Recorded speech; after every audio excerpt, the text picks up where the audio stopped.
يقينا لا مستحيل، لا مستحيل بالأمل. آمن يقينا، آمن يقينا لا مستحيل. مرحبا. بالفيديو الماضي حكينا عن النواة المرن كيف بيتحرك وشو القوى الخارجية اللي عم تأثر عليه وكيف هو بيتحرك بمحصلة هي القوى الخارجية. اليوم رح نكمل بدرس النواة المرن، يعني اليوم بداية شروحات منهاج البكالوريا العلمي. رح نبلش بأول درس اللي هو الحركة التوافقية البسيطة. أعطونا مثال عليه اللي هو النواة المرن. رح نبلش اليوم بالنواة المرن. نحن قلنا أنه النواة المرن هو عبارة عن جسم معلق بنابض. بالبداية بيكون في عندي نابض قبل ما أعلق في جسم. هذا النابض بيكون طوله L0، طوله الأصلي للنابض.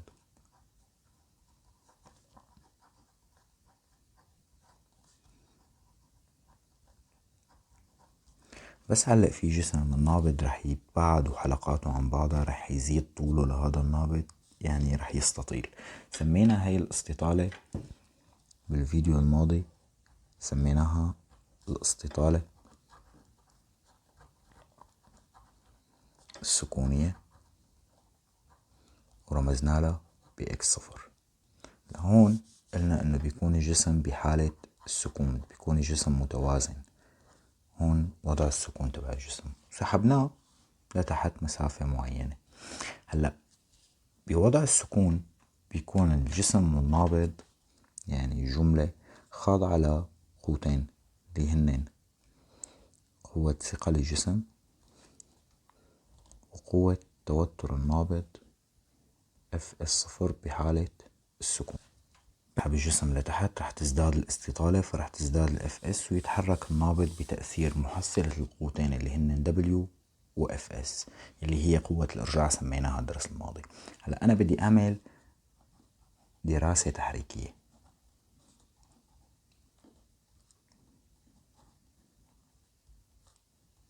يعني استنتاج قوة الإرجاع. بالامتحان يا بيقول لي انه ادرس تحريكيا نواة مرن مستنتجا قوة الإرجاع، او بيقول لي اثبت ان محصلة القوى الخارجية المؤثرة في نواة مرن، أو بجوز يقول لي جسم معلق بنابض. جسم معلق بنابض يعني نواة مرن، هي قوة الإرجاع، أو يقول لي إنه هي قوة وحيدة تتناسب طردا مع الاستطالة وتعاكسها بالإشارة. نحن الدرس الماضي، الفيديو الماضي، قلنا إنه قوة الإرجاع قانون F تساوي ناقص K بX. هي قوة بتتناسب طردا مع الاستطالة، بتزداد كل ما ازدادت الاستطالة، وبتعاكسها بالإشارة في ناقص عندي، يعني لأنه هي دائما بعكس الحركة. هي قوة بتعمل على إعادة الجسم إلى وضع توازن، يعني بس ننزل الجسم لتحت هي قوة بترفعه لفوق، بترفع الجسم لفوق. بس يطلع الجسم لفوق هي قوة بتعمل على إعادته لوضع التوازن، يعني بتنزله لتحت. هلأ لأعمل الدراسة التحريكية بدي روح أدرس هي الجملة اللي عندي اللي هي عبارة عن جسم معلق بنابض بحالتين، بحالة لما كان ساكن بحالة التوازن هون بحالة السكون، وبدي أدرسه بحالة الحركة. رح نبلش أول شي بالحالة الأولى اللي هي حالة السكون. قلنا احنا لما بنعمل دراسة تحريكية لازم نكتب شو هي الجملة المدروسة،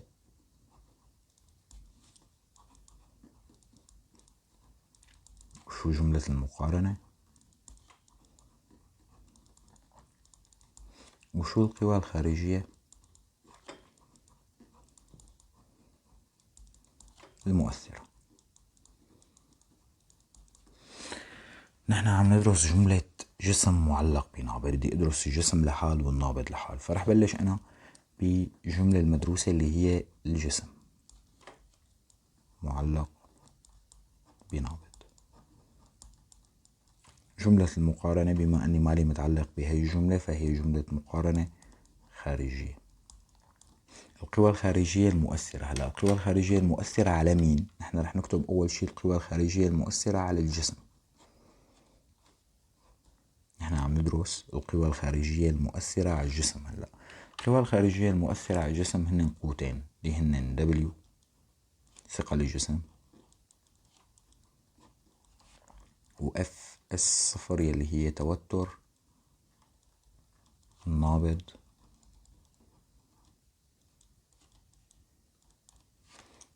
بحالة السكون.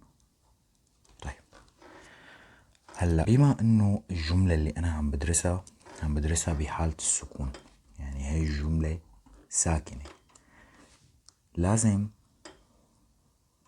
بما انه الجملة ساكنة طبق عليها شرط التوازن الانسحابي. شرط التوازن الانسحابي قلنا بفيديو ماضي انه لازم يكون مجموع كل شي قوى خارجية متأثرة على جسم متوازن، يعني جسم ساكن، يساوي الصفر.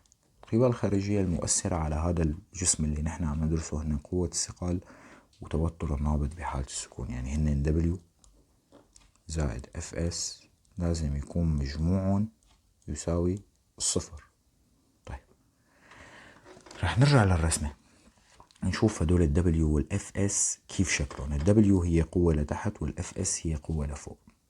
بدي أسقط الأشعة، رح أقول بإسقاط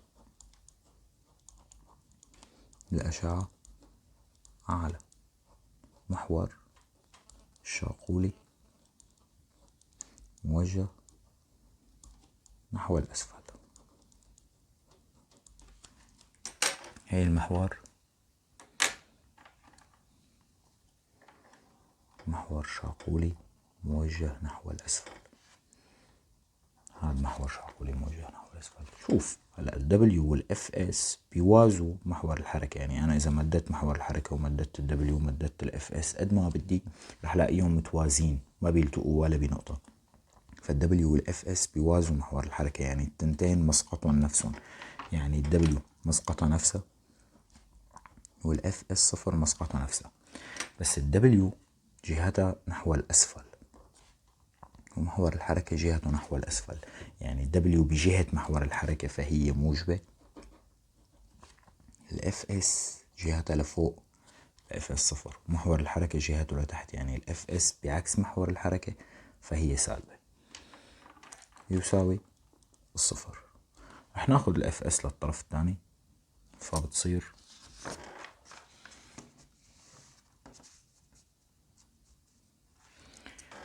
W تساوي FS صفر. فقوة الثقل قد ال FS، لهيك كان الجسم متوازن. هلا هذا الحكي بالنسبة للجسم. بالنسبة للنابض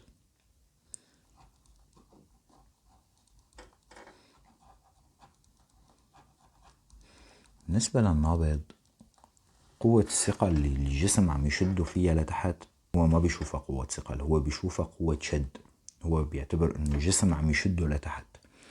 فقوة الثقل اللي هي بالنسبة للجسم قوة ثقل بالنسبة للنابض تعتبر قوة شد، ما بيشوفها قوة ثقل، هو ما بيهمه إذا هي قوة ثقل ولا أي قوة تانية، هو بيعتبر إنه الجسم عم يشده لتحت. فلهيك بالنسبة للنابض تؤثر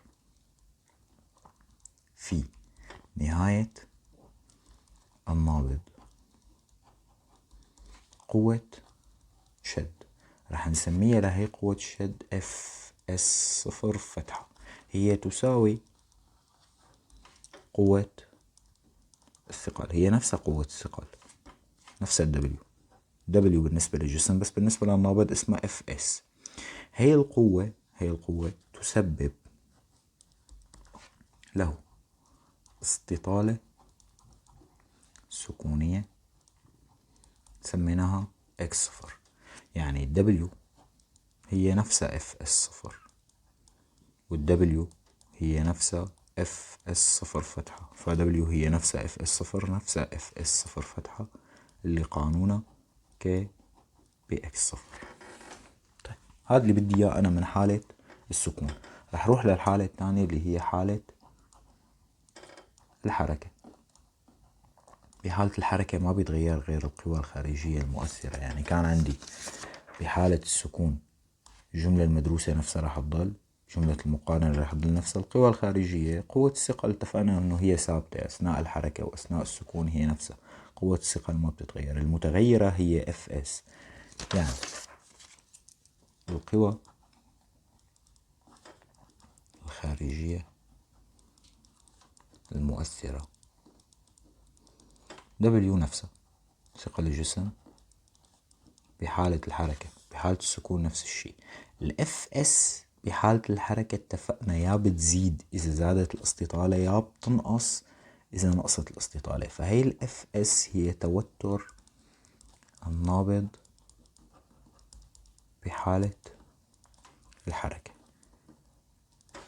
بحالة الحركة بنطبق شيء اسمه العلاقة الأساسية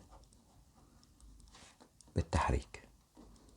هاي العلاقة الأساسية بالتحريك قلنا إنه لازم يكون الجسم المتحرك مجموع كل شي قوى خارجية عم تأثر فيه تساوي كتلته بتسارع. مجموع القوى الخارجية يساوي الكتلة بالتسارع. مجموع القوى الخارجية يعني مجموع الدبليو والإف إس صار يساوي ام بي. طيب وينهم الدبليو والإف إس؟ لما تحرك الجسم الدبليو ليك والاف اس هي اللي زادت صارت اكبر. هي الاف اس. كمان راح اسقط على محور شاقولي موجه نحو الاسفل، يعني راح اسقط على نفس المحور اللي اسقطت عليه بحالة السكون. راح يطلع معي انه دبليو بنفس الجهة والاف اس بتعاكس، يعني راح يطلع معي انه دبليو موجبة والاف اس سالبة يساوي ام بي. هي الاف اس قانونها كي بي اكس. اكس هي الاستطالة، والاستطالة هي مقدار الزيادة بطول النابض عن الطول الأصلي. يعني هي الاستطالة اللي هي اكس هي عبارة عن الطول النهائي للنابض ناقص الطول الأصلي للنابض. الطول النهائي ناقص الطول الأصلي. الطول النهائي للنابض هو هاد هو الطول النهائي للنابض هو ال ناقص الطول الأصلي. يعني هذا الطول النهائي للنابض ناقص الطول الأصلي بيزيد معي هاي المساحة. هاي المسافة هي عبارة عن استطالتين. استطالة سببها الجسم وقت علقته بالنابض، استطالة سكونية. الاستطالة أنا سببتها لما سحبت الجسم لتحت. استطالة أنا سببتها لما سحبت الجسم لتحت هي الاستطالة يلي أنا سببتها، والاستطالة السكونية اللي الجسم سببها. يعني استطالة النابض التغير بطول النابض هو عبارة عن استطالتين، وحدة الجسم سببها وحدة أنا سببتها.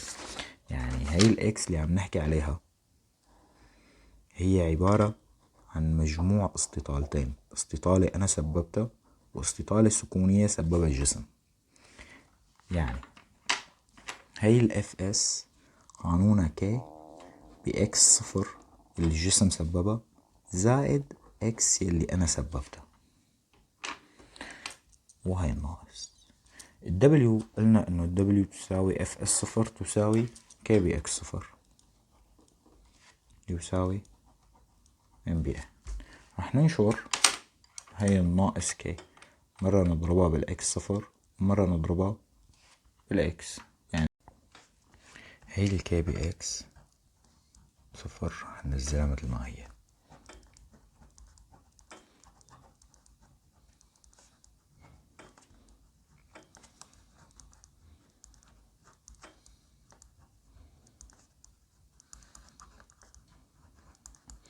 نزلنا الكي بي اكس مثل ما هي. هي الناقص هي الناقص كي بي اكس صفر وهي ناقص كي بي اكس. نشرنا الكي مرة على الاكس صفر ومرة على اكس يساوي ام بي اي. صار عندي كي بي اكس صفر ناقص كي بي اكس صفر، نفس المقدار، مرة موجب ومرة سالب، طرحهم صفر. زاد عندي ناقص كي بي اكس يساوي ام بي اي. هي الام بي اي اسمها محصلة القوى الخارجية، هي السيجما اف دائما تساوي ام بي اي، يعني محصلة القوى الخارجية دائما تساوي ام بي اي. زاد عندي بمحصلة القوى الخارجية قوة واحدة، هي قوة وحيدة تتناسب طردا مع الاستطالة وبتعاكسها بالإشارة. وهذا القانون اللي حكينا عليه قبل شوي انه هو قانون الاف اللي هي قوة الارجاع. يعني انا اثبتت انه محصلة القوى الخارجية هي قوة ارجاع، وانه هي قوة وحيدة تتناسب طردا مع الاستطالة وبتعاكسها بالإشارة، إشارة سالبة. هيك بنكون استنتجنا قوة الارجاع. هلأ انطلاقا من هاي العلاقة بدي ادرس طبيعة الحركة. بيجيني سؤال بيقول لي انطلاقا من العلاقة يلي طلعت معي اللي هي ناقص كي بي اكس يساوي ام بي اي، بيقول لي ادرس طبيعة حركة نواة مرن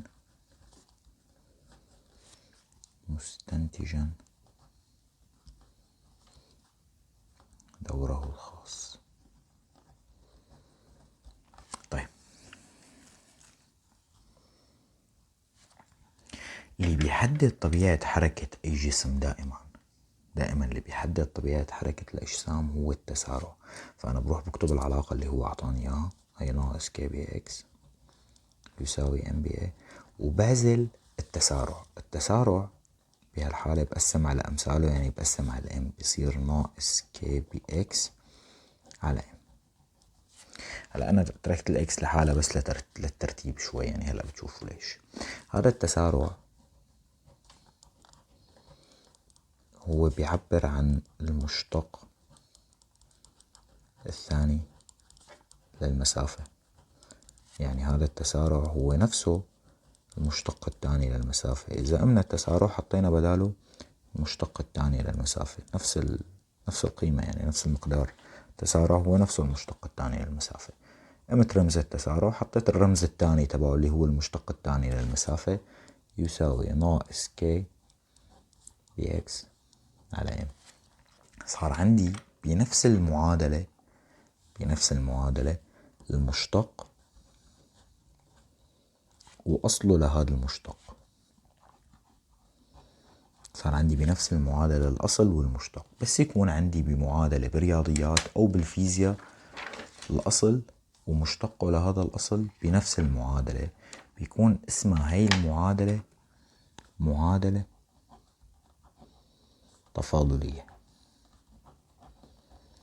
هدول المعادلات التفاضلية لهم مراتب، حسب المشتق اللي عندي بتكون مرتبة المعادلة. فهذا مشتق تاني، يعني هي معادلة تفاضلية من المرتبة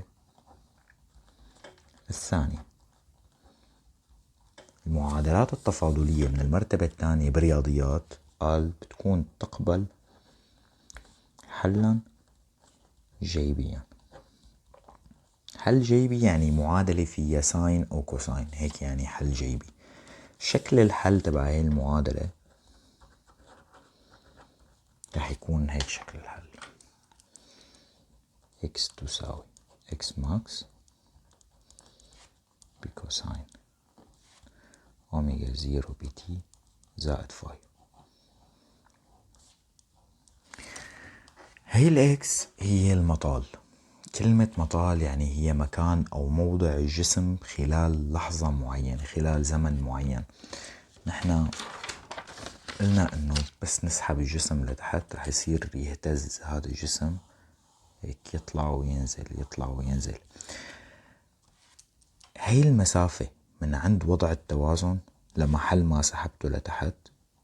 خلينا نحن قلنا انه وضع التوازن هو الصفر لما شرحنا الحركة الاهتزازية صفر، وهون 1 2 3 4 5 فرضا، كلهم هدول اسمهم مواضع. يعني هدول المواضع اللي ممكن يكون فيهم جسم، باحتمال انه يكون فيهم جسم خلال زمن معين. يعني انا اذا سحبت الجسم لتحت لعند الخمسة وجبت ساعة، سحبت الجسم لعند الخمسة وتركته، رح يصير الجسم يتحرك والساعة تعد 1 2 3 4 5 6، زمن ماشي والجسم عم يمشي.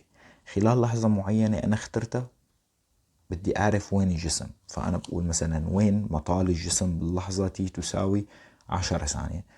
مطال الجسم فرضا عند الواحد، ممكن يكون عند الناقص 1 ناقص 2 ناقص 3 ناقص 4 ناقص 5، ممكن يكون بأي نقطة من هدول أو عند أي قيمة من هدول القيم.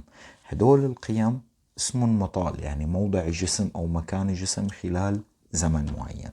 الإكس ماكس، هي الإكس ماكس هي أكبر مطال وصل له الجسم. هلا هون عندي أكبر مطال وصلت له أنا هو الخمسة أو الناقص 5، هذا أكبر مكان ممكن يوصل له الجسم، أكبر مطال. رح نحكي بهذا التابع بالتفصيل بعدين، رح نفصلهم وحدة وحدة ونحكي فيهم وحدة وحدة بعدين. هلأ المفروض انه يكون الحل، يعني هذا هو حل هي المعادلة التفاضلية، المفروض يكون الحل بيشبه المعادلة التفاضلية، بس هذا الحل ما بيشبه المعادلة التفاضلية. فعندي احتمالين، يا اما هذا الحل غلط، يا اما انا بدي خليه يصير يشبه المعادلة التفاضلية. لحتى خليه يصير بيشبه لازم اول شيء اشتق، يعني هون انا عندي المشتق الثاني لاكس، هون عندي اكس، فلازم اشتقه لهذا التابع اللي طلع عندي لحتى يصير بيشبه الاصل تبعه. فنشتق مرتان بالنسبة للزمن للتأكد، لأتأكد انه هذا الحل او لا. هاد اسمه تابع جيبي، هي معادلة جيبية. اشتقاقها شوي بيختلف عن اشتقاق التوابع الزمنية اللي نحن دارسينه قبل. هي اكس فتحة بالنسبة لتي، يعني المشتق الاول لهذا التابع. الاكس ماكس هي امثال الكوساين، يعني مثل امثال المتغير، كنا نشتغل بالتوابع الزمنية كانت امثال التي، فهي الكوساين، هي الاكس ماكس هي امثال الكوساين. مشتق الامثال هو نفسه، نحن بننزل بالعادة الامثال نفسها، فهي رح ننزل العدد الثابت اللي هو الامثال اللي هو الاكس ماكس، نزلناه مثل ما هو. مشتق الكوساين برياضيات هو ناقص ساين، ناقص خليته اول شي لانه ضرب كلهم مضروبين ببعض فبنخلي الاشارات اول شي. مشتق الكوساين هو ناقص ساين. مشتق الزاوية هي زاوية، مشتق الزاوية اني يطلع العدد الثابت منها لبرا، العدد الثابت اللي هو اوميجا، فانا لازم طلع هي الاوميجا لبرا، يعني بطلع الاوميجا لعند الاكس ماكس، طلعتها لبرا وبرجع بكتب الزاوية مثل ما هي اوميجا 0 بي تي زائد فاي، رجعنا كتبنا الزاوية مثل ما هي. الاكس ماكس هي امثال الكوساين نزلناها مثل ما هي. الكوساين مشتقة ناقص ساين، والزاوية طلعت العدد الثابت لبرا ورجعت كتبت الزاوية مثل ما هي. بدي رد اشتق مرة تانية اكس فتحتين بالنسبة للزمان. هلا الناقص والاوميجا والاكس ماكس هن امثال الساين، نزلتهم مثل ما هن. الساين مشتقة كوساين، الكوساين مشتقة ناقص ساين والساين مشتقة كوساين. الزاوية بدي ارجع اطلع الاوميجا مرة تانية لبرا، يعني رح يصير عندي اوميجا ضرب اوميجا، فبتصير هي الاوميجا مربع، وبرجع بكتب الزاوية مثل ما هي. هلا انا اشتقيت مرتين، يعني صارت الاكس فتحتين هي نفسها اكس فتحتين، بس ما صار التابع بيشبهه، يعني ما صار انه المعادلة بتشبه هاي المعادلة. بس في شغلة، هي اكس ماكس بكوساين اوميجا 0 بي تي زائد فاي مرقت معنا قبل شوي ليكا. هي اكس ماكس، هي اكس ماكس كوساين كوساين اوميجا 0 اوميجا 0 تي تي فاي فاي. هاد هو نفسه هذا التابع، يعني هذا المقدار هو نفسه اكس، هذا المقدار هو نفسه اكس. اكس تساوي هذا المقدار، فانا رح قيم هذا المقدار حط بداله اكس، يعني رح يصير عندي اكس فتحتين بالنسبة للزمن يساوي ناقص اوميجا زيرو مربع، هي نزلتها مثل ما هي، وهدول كلهم هن اكس. هلا صار هذا التابع اللي طلع معي، هي العلاقة اللي طلعت معي بتشبه هي العلاقة، فانا رح قارن بيناتهم، هي رح سميها واحد وهي اثنين، وقارن بيناتهم بمقارنة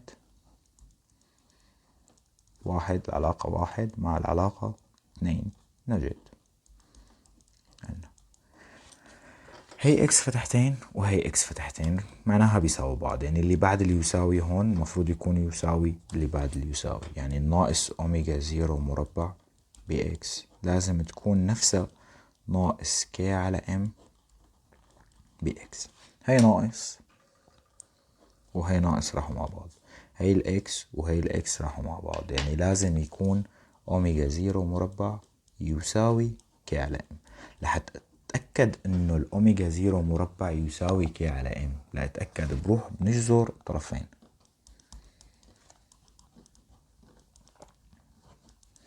اذا جذرنا الطرفين بيروح التربيع عن الاوميجا، فبتصير اوميجا زيرو بيروح التربيع عنها. هون ما عندي تربيع فبحطهم تحت الجذر، ما بيصير يكون تحت الجذر في عدد سالب، لازم يكون هذا المقدار اللي نحن عم نحكي عليه أكبر من الصفر. خليني يتأكد هذا المقدار أكبر من الصفر أو لا. هي الكي اسمها ثابت صلابة النابض، يعني قدرة النابض على التحمل. ممكن يكون قدرة النابض على التحمل سالبة؟ لا مستحيل، دائما قدرة النابض على التحمل بدها تكون موجبة حتى لو كانت صغيرة، بس هي مقدار موجب. طيب الام هي كتلة الجسم، في شي جسم بالدنيا كتلته سالبة؟ مستحيل. معناها هي العلاقة أكبر من الصفر، يعني الأوميجا هي عن جد جذر الكي على ام هي أكبر من الصفر، وهذا الحكي محقق لأنه كي وام هدول عددين موجبين دوما، ما بصير يكونوا سالبين، فهدول عددين دائما موجبين، لهيك هذا الحكي محقق. طيب إذا كان هذا الحكي محقق معناها مزبوط إنه هي معادلة تفاضلية تقبل حلا جيبيا، يعني أنا كل شي كنت عم بعمله عم أثبت إنه هي بتقبل الحل الجيبي. معناها الحركة نحن عم نستنتج أو عم ندرس طبيعة الحركة، معناها الحركة طلعت عندي جيبية لأنه هي قبلت الحل الجيبي اللي فيه كوساين، معناها الحركة جيبية. طيب غير انه الحركة جيبية، نحن قلنا انه الدرس اللي عم ندرسه هو الحركة التوافقية، معناها هي الحركة جيبية توافقية. غير انه توافقية نحن عم نحكي بحركة مستقيمة، يعني كل شيء عم نقوله هو عبارة عن حركة مستقيمة، جسم عم ينسحب انسحاب، فهي الحركة جيبية توافقية انسحابية. وبما انه ما في محرك معناها حركة بسيطة، يعني طلعت الحركة، دراسة الحركة اللي نحن عم نعملها طلعت الحركة معنا جيبية توافقية انسحابية بسيطة. احتمال اللي انطلاقا من العلاقة ناقص كي بي اكس يساوي ام بي اي اثبت ان الحركة جيبية توافقية انسحابية بسيطة، جاوب نفس الحكي. هلا بدي اروح للقسم الثاني من السؤال، هو السؤال عبارة عن قسمين، اول شيء ادرس طبيعة الحركة، بعدين قال لك استنتج الدور الخاص. الدور الخاص حكينا عليه بدرس ماضي، قلنا انه الدور رمزه تي، بس ما انه الدور خاص هلا فرح نسميه تي زيرو. كان قانونه للدور تي يساوي 2 باي على اوميجا اللي هي السرعة الزاوية، حكينا عليها السرعة الزاوية بفيديو سابق. هلا بما انه نحن عم نحكي عن دور خاص فرح نحكي عن اوميجا زيرو كمان، يعني تي زيرو يساوي 2 باي على اوميجا زيرو. اوميجا زيرو قبل شوي استنتجت قانون، قبل شوي طلع معي انه قانون الاوميجا زيرو هو جذر الكي على ام. رح اعوض انا بدال الاوميجا جذر الكي على ام، يعني رح يصير معي تي زيرو يساوي 2 باي على جذر كي على ام. هون طلع عندي عدد على كسر، لما بيكون عندك عدد على كسر بدك تضرب العدد بمقلوب الكسر، يعني بصير تي زيرو يساوي 2 باي ضرب مقلوب الكسر اللي هو ام على كي، فصار دور النواص المرن 2 باي بجذر الام على كي. هذا الدور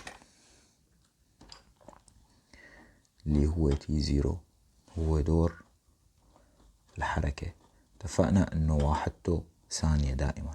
2 باي هي عدد، الام هي الكتلة اللي انا علقتها بالنابض واحدة كيلوغرام. الكي اسمه ثابت صلابة النابض اللي واحدته نيوتن بمتر اس ناقص 1. لاحظ معي انه الدور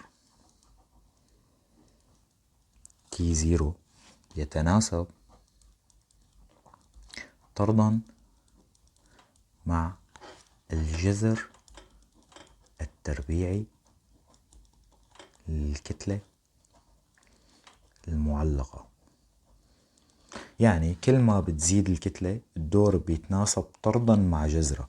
هلأ كلمة طردا معناها انه لما بتزيد الكتلة بيزيد مع الدور، هيك يعني طردا، لانه هاي الكتلة بالبسط فهو بيزداد مع الدور، بيزداد الدور بازدياد قيمة الكتلة، وبينقص الدور بنقصان قيمة الكتلة. يعني لما بتنقص الكتلة بينقص مع الدور.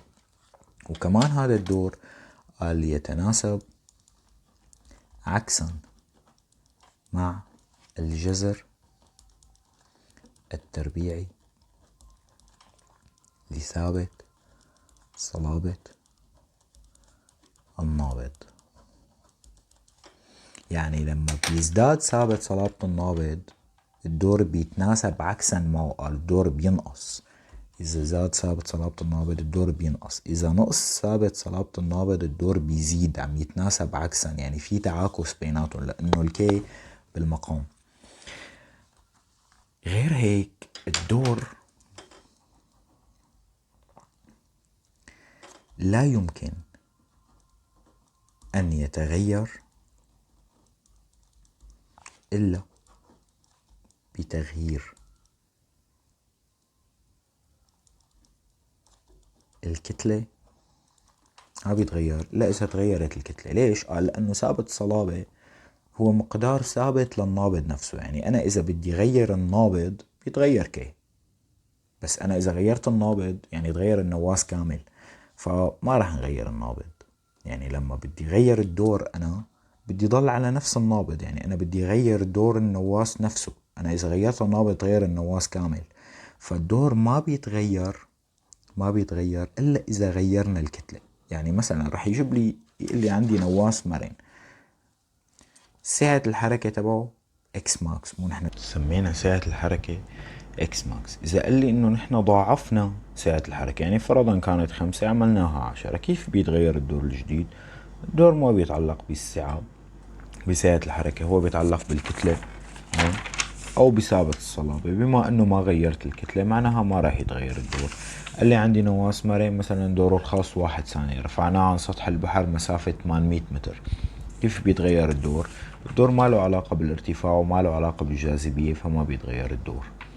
لهيك الدور بالنسبة لنا ما بيتغير إلا بتغيير الكتلة. إذا أنا ما غيرت الكتلة ما رح يتغير الدور. يعني ما في شي بيتعلق بحركة النواة له علاقة بالدور غير الكتلة. هيك بنكون شرحنا الدراسة التحريكية اللي نستنتج فيها قوة الإرجاع. درسنا طبيعة حركة نواة المرن واستنتجنا دوره الخاص.